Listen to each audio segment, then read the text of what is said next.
మీ మోకాల నొప్పులకు ఎటువంటి సర్జరీ లేకుండా ఎపియాన్ పెయిన్ క్లినిక్ అందిస్తున్న అత్యాధునిక చికిత్స. పిల్లలకు నేర్పించాల్సింది values. That's what I think. ఎందుకు అని అంటే పిజ్జాలు బర్గర్లు కాదు, మనకి లేనిది వాళ్ళకు ఉన్నది అనేది ఏంటంటే మనం ఇవ్వాల్సింది వాళ్ళకి ఒక వాల్యూస్, వాళ్ళ యొక్క perception of towards life. So ఈ పిజ్జాలు బర్గర్ల వల్ల మీ ఇందాక మాట్లాడుకున్నాం, చిన్న వయసులోనే కడుపు నొప్పి వస్తుంది. ఒక మైదా పిండి కలుపుతారు వీటన్నిటిలో అని చెప్పాలంటే, దానివల్ల ఏమవుతుంది, ఒక రకమైన కడుపు నొప్పి వస్తుంది. నాకు చాలా మంది పేషెంట్ చిన్నపిల్లలు వస్తుంటారు, కడుపులు నొప్పి వస్తుంది. చిన్నప్పుడు ఏంటంటే స్కూల్ ఎగ్గొట్టడానికి ఏదో చిన్న కడుపు నొప్పి వచ్చిందంటే స్కూల్ టైం అయిపోయినా తగ్గిపోతుంది. ఇప్పుడు ఏంటంటే స్కూల్ టైం అయిన తర్వాత కూడా కడుపు నొప్పి ఉంటుంది. ఇది ఎందువల్ల అంటే మనం తీసుకున్న ఫాస్ట్ ఫుడ్స్, చిప్స్, లేకపోతే వేరియస్ చాక్లెట్స్. ఒకప్పుడు ఏంటంటే I think we earn for those chocolates. For example మన గ్రాండ్ మదర్ వచ్చి ఒక చిన్న పని చేయమంటే they use to give pennies. So అది చేసుకుని దాన్ని సేవ్ చేసుకుని దాంట్లో చూసుకుని దోస్ ఆర్ కాల్డ్ వాల్యూస్. అది మనకు లేనిది వాళ్ళకి ఇవ్వడం అనేది ఏంటంటే you need to earn for your bread. So మైదా పిండితో వచ్చిన బ్రెడ్ కాదు, ఇలాంటివి. సో మనకు లేనిది వాళ్ళకి ఇవ్వాల్సింది మనకున్న ఇవ్వండి చాలు. వాల్యూస్. ఈ మధ్య ఒక మూవీలో కూడా వచ్చింది మైదా గురించి, వెరీ రీసెంట్. సో నేను అనేది ఎకరాల పొలం కాదు, మైదాలు కాదు, నేను చెప్పేది give children the values and they will sustain their life. And ఇంకోటి, ఇప్పుడు ఆయిల్ ఫుడ్ అంటే మోస్ట్లీ బిర్యానీనే తింటారు, అందరు వెళ్తే బిర్యానీనే తింటారు. అలాంటి ఆయిలీ ఫుడ్ తిని వెంటనే ఈ డ్రింక్ తాగొచ్చా, వేసుకోవచ్చా? సో ఇక్కడ basically for example we're talking about biryani కాబట్టి, లేకపోతే స్పైసీ ఫుడ్ తీసుకున్నప్పుడు కానీ, లేకపోతే మసాలా ఫుడ్. సో నేను జనరల్గా when I did this study నేను ఎలా అసోసియేట్ చేసుకున్నాను అని అంటే, just I put the same question opposite. ఇప్పుడు పెరుగన్నం తిని కోక్ తాగుతారా? No, you feel like it. Yes. Yeah, you don't like it. అంటే సంథింగ్ ఏదైతే స్టమక్ సూదింగ్ గా అనిపించింది తీసుకునేటప్పుడు ఇంకో సూదింగ్ ఆస్పెక్ట్ తీసుకోవాలంటే మీకు అనిపించట్లేదు. Point number 1. The reason I put this one so that people can get it. అదే కనుక ఒక స్పైసీ ఐటమ్ తీసుకునేటప్పుడు, for example you're eating some like fried chicken లేకపోతే పిజ్జానో సంథింగ్ లైక్ మీరు చెప్పిన బిర్యానీ తీసుకున్నారు for example, that has got too many spices. మనం యాడ్ చేసినప్పుడు దాంట్లో గార్లిక్ అనో ఇంకా వేరే వేరే ఉంటుంది. సో దట్ ఆ ఎసిడిటీని తగ్గించడం కోసం ఇవి ట్రై చేస్తున్నాం. So simple thing, you turn the question other way around. మీరు ఓన్లీ పెరుగన్నం తిని దాంతోపాటు తాగండి, you don't feel that kick.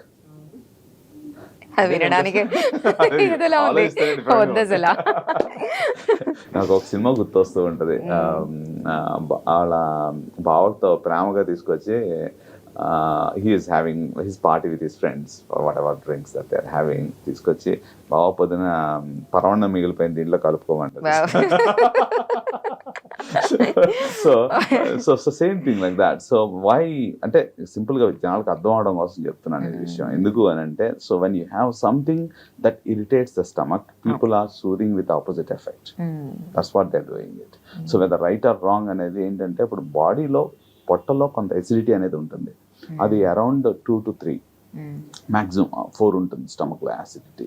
ఇప్పుడు నేను ఐ డూ ప్రతి పేషెంట్ నా దగ్గరికి వచ్చిన వాళ్ళు చాలా మంది అన్ని హాస్పిటల్ తిరిగేసిన వాళ్ళు వస్తూ ఉంటారు. వచ్చిన వాళ్ళు ఏం చేస్తారంటే, సార్ నాకు గ్యాస్ ఉంది, ఎక్కడికి వెళ్ళినా తగ్గట్లేదు.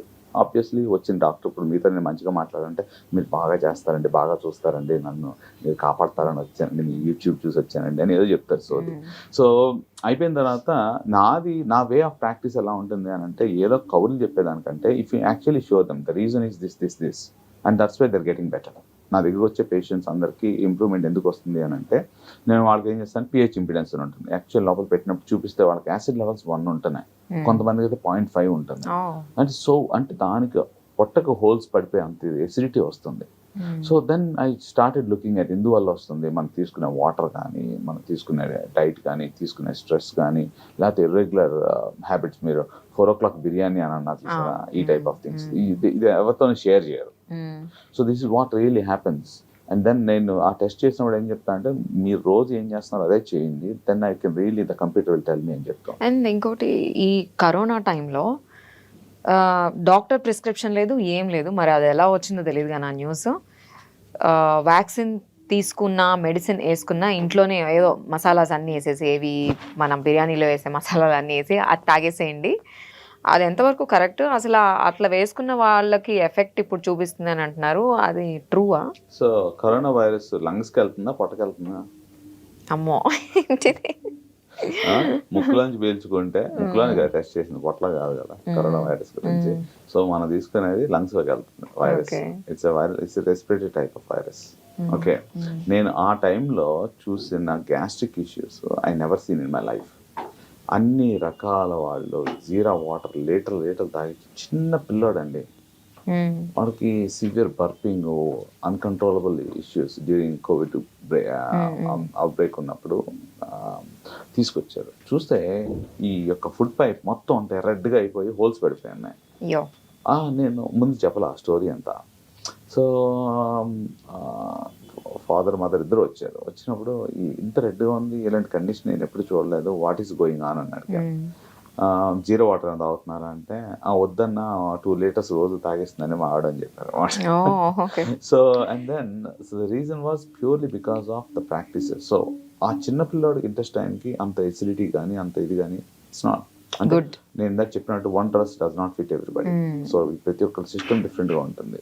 సో ఇదే టైంలో చాలా మంది ఫంగల్ ఇన్ఫెక్షన్ ఉండే ఫుడ్ పైప్ లో. So I seen almost everything, bleeding ulcers కానించి, స్టమక్ అల్సర్స్ కానించి.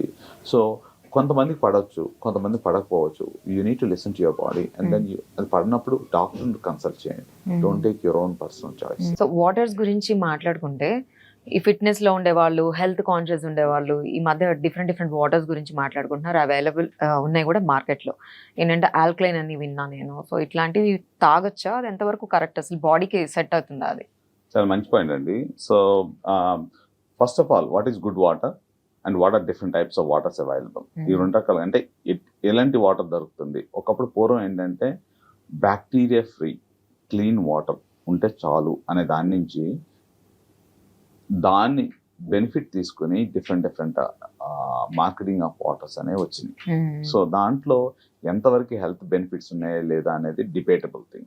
ఫస్ట్ ఆఫ్ ఆల్ మనకు కావాల్సింది ఏంటంటే clean water.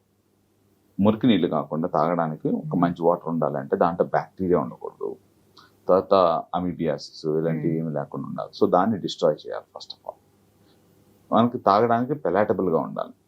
Okay, too salty ఉండకూడదు, టూ డిఫరెంట్ టైప్స్ ఉండకూడదు. సో అందు గురించి కొంతమంది విదేశాల్లో చూస్తే బాటిల్స్ మీద దాంట్లో ఎన్ని న్యూట్రియంట్స్ ఉన్నాయి, మెగ్నీషియం ఎంత ఉంది, జింక్ ఎంత ఉంది, సెలీనియం ఎంత ఉంది అన్ని చెప్తూ ఉంటారు. దానివల్ల టేస్ట్ కూడా మారుతూ ఉంటుంది. ఒకటే వాటర్ బాటిల్స్ డిఫరెంట్ బ్రాండ్స్ ఉండి డిఫరెంట్ టేస్ట్ ఉంటాయి. నోటీస్ చేస్తారో లేదో? ఎస్పెషల్లీ విదేశాలు వెళ్ళినప్పుడు యూ ఓన్లీ ట్రై టు ఒక టైప్ ఆఫ్ బ్రాండ్ తాగాలనిపిస్తూ ఉంటుంది.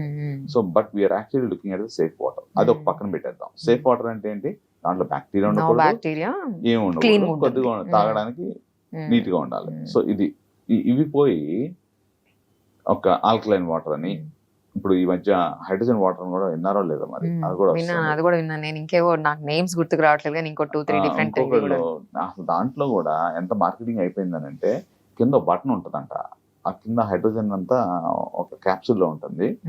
తాగేటప్పుడు ఇలా కొడితే కిందకి బబుల్స్ వస్తాయండి పైకి. So that it create some pressurization, like carbonated water ఎలా ఉంటుందో అలా వస్తూ ఉంటుంది. సో దాన్ని మార్కెటింగ్ ఏం చెప్తున్నారు అంటే అది 250 ml అంటే ఒక గ్లాస్ నీళ్ళు తీసుకుంటే ఆల్మోస్ట్ ఈక్వలెంట్ 1/2 లీటర్ తాగినట్టు ఉన్నది అనే ఫీలింగ్ లో వస్తుంది. But again it's in the research model. So చాలా మంది అథ్లెటిక్స్ కి ఇస్తున్నారు అనమాట to make them hydrated. So next point ఏంటంటే అసలు మామూలుగా ఎంత pH లెవెల్స్ లో ఉండాలి ఈ acid water, so that it is good for our health. ఇందాక చెప్పాను మీకు, స్టమక్ లో యాసిడ్ అరౌండ్ 4 ఉంటే డైజెషన్ స్టార్ట్ అవుతుంది, దానికంటే ఎక్కువ ఉంటుంది. నార్మల్ గా వాటర్ ఎలా ఉంటుందంటే బిట్వీన్ 8 to 9 ఉన్నది is right pH for water. So ఈ ఆల్కలైన్ వాటర్ తీసుకోవడం వల్ల కొంత మనకి బాడీ హైడ్రేషన్ వాల్యూస్ కానీ they are different values. So again these are debatable complete గా. దీని మీద నేను ఐ డోంట్ థింక్ ఇదే రైట్ వాటర్. కంగన్ వాటర్ అని అంటారు, ఆల్కలైన్ వాటర్ అని అంటారు, హైడ్రోజన్ వాటర్ అని అంటారు, ఎసిడిక్ వాటర్ అనేది ఐ డోంట్ థింక్. బట్ కొన్ని papers, not there are too many papers, scientific evidence అయితే లేదు కార్డియాక్ రిస్క్స్ తగ్గుతాయి అని, because they multifactorial, cholesterol, BP అవన్నీ ఉంటాయి కాబట్టి. So those are the various things. But in general I think alkaline water and Kangen waters, they're all fine. Make sure, most importantly అనేది దాంట్లో bacteria లేకుండా, contamination లేకుండా చూసుకోవాలి. నాకు వచ్చే గ్యాస్ట్రిక్ పేషెంట్స్ ఏంటంటే, ఈవెన్ దో వాళ్ళు మంచి వాటర్ తీసుకున్నా వాళ్ళకి హెచ్ పైలోరీ ఇన్ఫెక్షన్ అనేది ఒకటి ఉంటుంది పొట్టలో, అది ఎక్కువ అవుతూ ఉంటుంది. So Okay. ఇది ఎందువల్ల వస్తుంది అని అంటే, మనం తాగే వాటర్ మంచిగా ఉన్నా మనం కడుక్కున్న ప్లేట్స్ మంచిగా లేకపోవడం వల్ల కంటామినేషన్ అయ్యి అక్కడి నుంచి బ్యాక్టీరియా లోపలికి వెళ్తూ ఉంటుంది. సో అది అబ్జర్వ్ చేసుకో. ఓకే. అండ్ ఇవి రీహీట్ చేస్తూ ఉంటారు. ఒకసారి హీట్ చేస్తారు కదా, మళ్ళీ అవెన్లో పెట్టి మళ్ళీ హీట్ చేసుకొని తింటూ ఉంటారు. అండ్ ఫ్రైయర్స్ ఒకటి యూజ్ చేస్తుంటారు, ఎయిర్ ఫ్రైయర్ అంటున్నారు. ఇవన్నీ కరెక్టేనా? ఓకే, చేయొచ్చా చాలా అలాగా? చాలా మంచి పాయింట్. నేను కూడా కొన్నాను air fryer, to be honest, diet follow అవుదాం అని చెప్పి.